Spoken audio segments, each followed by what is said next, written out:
আসসালামু আলাইকুম এভরিওয়ান, আশা করি আপনারা সবাই ভালো আছেন। আজকে আমি আপনাদের মাঝে একটি ডিম ও কিছু আলু দিয়ে একটি মজাদার রেসিপি শেয়ার করতে যাচ্ছি।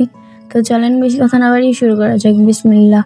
তো প্রথমে আমি কিছু আলু ও একটি ডিম সিদ্ধ করে নিয়েছি। এখন এটাকে ভালো করে ছিলে ফলে নেব সবগুলোকে, যেন ভালো করে মিক্স হয়।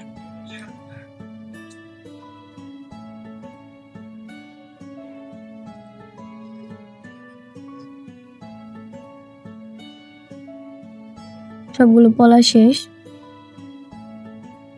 এখন এখানে দিয়ে দেব কাঁচামরিচ, কিছু পেঁয়াজ কুচি, দিয়ে দেব লবণ পরিমাণ মতো,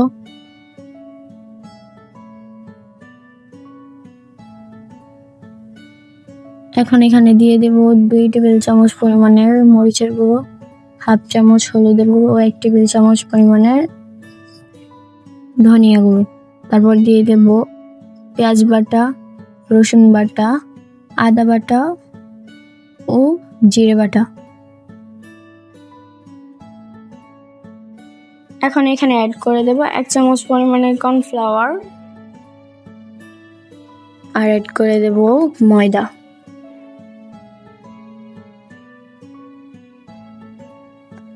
এখন সবগুলোকে একসাথে মাখিয়ে নেব।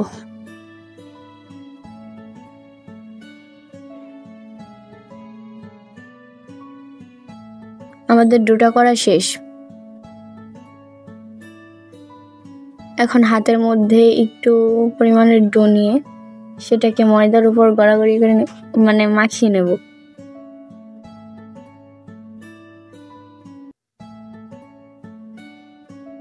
আপনাদেরকে আরেকটা বানিয়ে দেখাই। আপনারা চাইলে এখানে গোল শেপের বদলে চ্যাপ্টা শেপও দিতে পারেন এবং লম্বা শেপও দিতে পারেন, ওইটা সম্পূর্ণ আপনাদের ইচ্ছা। আমি সবগুলোকে গোল শেপ দিয়ে নিয়েছি। আমার সবগুলো বানানো শেষ। এখন আমি একটা ডিম ফাটিয়ে নেব।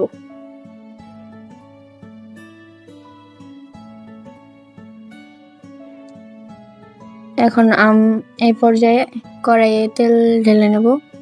এটা হয়ে গেলে এখন আমরা এখানে ডিমের মধ্যে ডোটাকে ভিজিয়ে তেলের মধ্যে ছেড়ে দেব।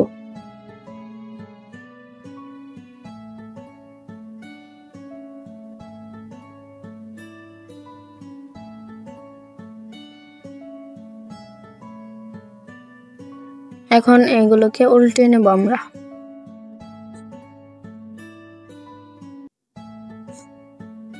আমাদের গোল বলগুলো হয়ে গেছে, মানে ডো দিয়ে বানানো বলগুলো। এখন সবগুলোকে একটি বাটিতে তুলে নেব। দেখেন এগুলো ভাজার পর কতটা সুন্দর হয়েছে কালারটা, জাস্ট ওয়াও। এখানেই শেষ নয়, আরো কাজ বাকি আছে। এখন আবার একটি কড়াইয়ে তেল ঢেলে নেব। এখন এখানে পেঁয়াজ কুচিগুলোকে ছেড়ে দেব।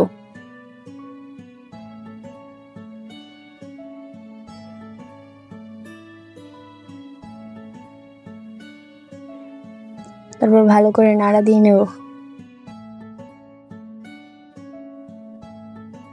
পেঁয়াজগুলো হয়ে এসেছে প্রায়।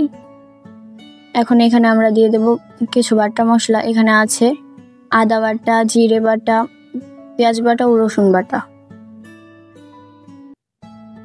এগুলোকে দিয়ে ভালো করে নেড়ে নেব।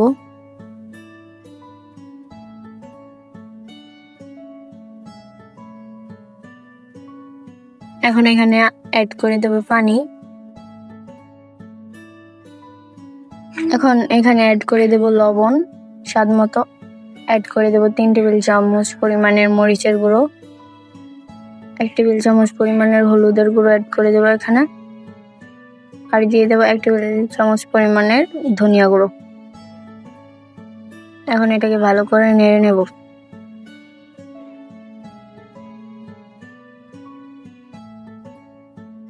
মশলাটাকে ভালো করে কষিয়ে নিতে হবে।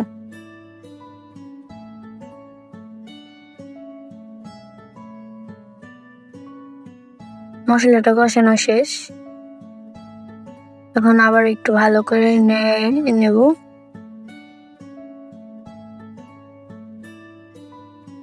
তারপর এখানে অ্যাড করে দেব কিছু পরিমাণের পানি।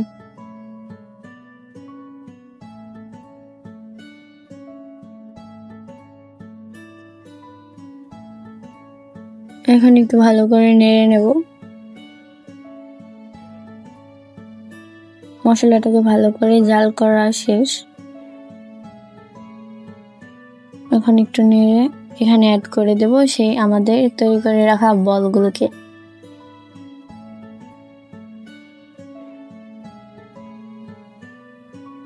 এখন একটু নাড়া দিয়ে নেব।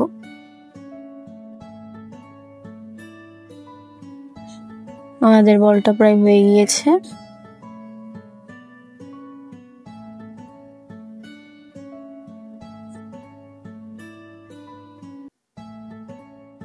এটা হচ্ছে আমাদের রেসিপির ফাইনাল লুক।